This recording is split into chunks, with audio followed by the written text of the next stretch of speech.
আপনারা আক্রান্ত হয়েছেন এবং আমরা গুম হয়েছি।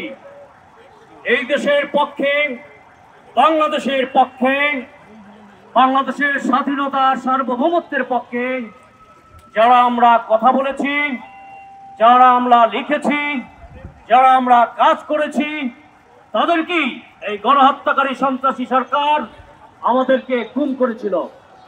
আমি গুম ফেরত বাংলাদেশের একমাত্র সম্পাদক এবং বাংলাদেশে যে কয়জন সম্পাদক আছে আপনারা জানেন, সব প্রায় সম্পাদকরাই হচ্ছে ফ্যাসিস্ট, ফ্যাসিবাদের দালাল এবং গোলাম, পাঁচটা দাস এবং সন্ত্রাসী গণহত্যাকারীদের দোষর হিসেবে কাজ করেছে।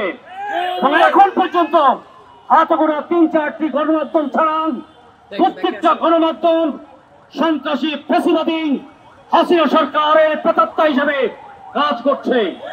অত্যন্ত দুঃখজনক হলো সত্য, এখন পর্যন্ত আমাদের মানুষের জন্য কোনো কিছু করা হয়নি।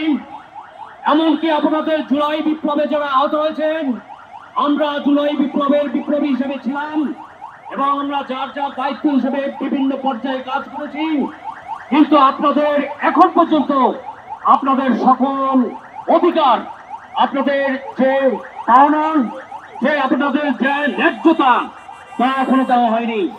তা নিয়ে টালবাহানা করা হয়েছে, চিকিৎসার নামে ধান্দাবাজি করা হয়েছে।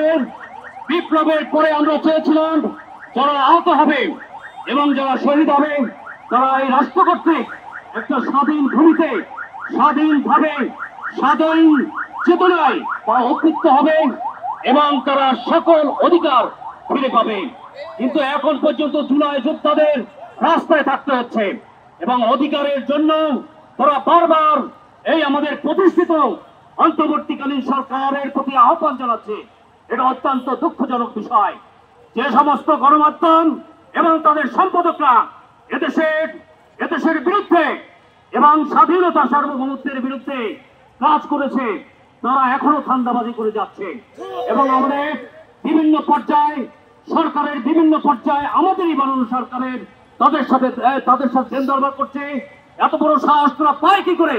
যারা কালকেও এখনো ফ্যাসিস্টের দালালি করছে, তারাই আবার গিয়ে সরকারের কাছে লেজুর ভিত্তি করছে এবং তারা প্রকাশ করছে যারা আমরা বাংলাদেশের স্বাধীনতায় বিশ্বাসী এবং আমরা জুলাই বিপ্লবীদের পাশে আছি, গুম ফেরত মানুষদের পাশে আছি, সবই মিথ্যা ধান্দাবাজি।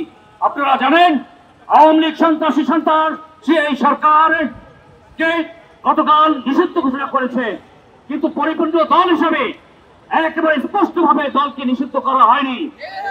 এটা একটা ধান্দাবাজি। স্পষ্টভাবে এই সরকার আমাদের প্রতিষ্ঠিত সরকার স্পষ্টভাবে এই আওয়ামী লীগের যে ফ্যাসিস্ট সরকার গণহত্যাকারী হিসেবে তাদেরকে নিষিদ্ধ ঘোষণা করবে দল হিসেবে।